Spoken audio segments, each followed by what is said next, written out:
रायगडच्या कानाकोपऱ्यातील प्रत्येक घडामोड, सत्याचा शोध, जनतेचा आवाज. आता बातम्या सर्वात आधी, सर्वात वेगाने आणि सर्वात विश्वासार्ह पद्धतीने. ब्रेकिंग न्यूज, राजकारण, सामाजिक घडामोडी, अपघात, शैक्षणिक, सांस्कृतिक आणि विकासाच्या बातम्या पहा. रायगडचा बुलंद आवाज न्यूज चॅनल, का सत्याची धार लेखणीची. आपल्या हक्काचे न्यूज चॅनल, रायगडचा बुलंद आवाज न्यूज चॅनल. लाईक करा, शेअर करा आणि सबस्क्राईब करा. ऐतिहासिक साखरगावचे सुपुत्र शिवाजी मालुसरे यांचा पवित्र केदारनाथ बद्रीनाथ धाम प्रवास. पोलादपूर तालुक्यातील ऐतिहासिक साखरगावचे सुपुत्र शिवाजी मालुसरे यांनी उत्तराखंडमधील पवित्र केदारनाथ व बद्रीनाथ धाम येथे दर्शनासाठी प्रस्थान केले आहे. या पवित्र तीर्थयात्रेदरम्यान त्यांनी भगवान केदारनाथ व भगवान बद्रीनाथ यांच्या चरणी सर्वांच्या सुखसमृद्धी, उत्तम आरोग्य आणि आनंदी आयुष्यासाठी प्रार्थना केली. शिवाजी मालुसरे यांनी आपल्या संदेशात भगवान बद्रीनाथ आणि केदारनाथ यांची कृपा सर्वांवर सदैव राहो अशी भावपूर्ण प्रार्थना व्यक्त केली आहे. त्यांच्या या आध्यात्मिक प्रवासाबद्दल मित्रपरिवार व ग्रामस्थांकडून शुभेच्छांचा वर्षाव होत असून सुरक्षित व मंगलमय यात्रेसाठी सर्वजण प्रार्थना करत आहेत. हिंदू धर्मातील चारधाम यात्रेला अत्यंत पवित्र मानले जाते.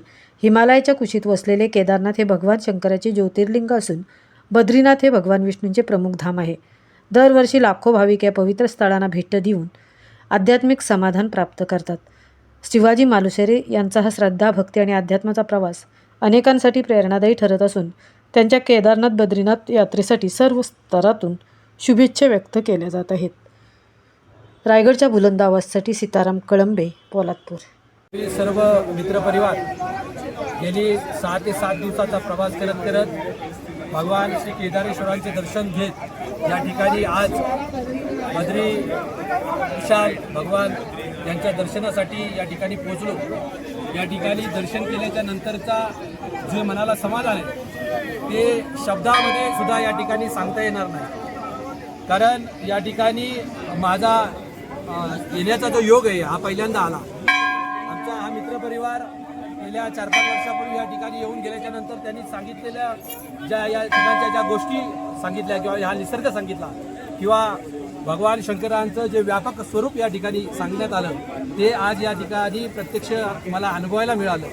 आणि संतांच्या वचनाप्रमाणे मज पानमर आहे काय थोरपण. कारण ही या ठिकाणची कीर्ती, देवभूमीचं वर्णन माझ्यासारख्या छोट्या माणसानं करावं हे सुद्धा या ठिकाणी योग्य वाटत नाही. या निमित्तानं सर्वांना हर हर महादेव शिवशंकराच्या कृपेनं सर्वांचं आयुष्य अतिशय सुंदर आणि समृद्ध हो हीच या ठिकाणी भोलेनाथांच्या चरणी प्रार्थना करतो. हर हर ओम नमः शिवाय.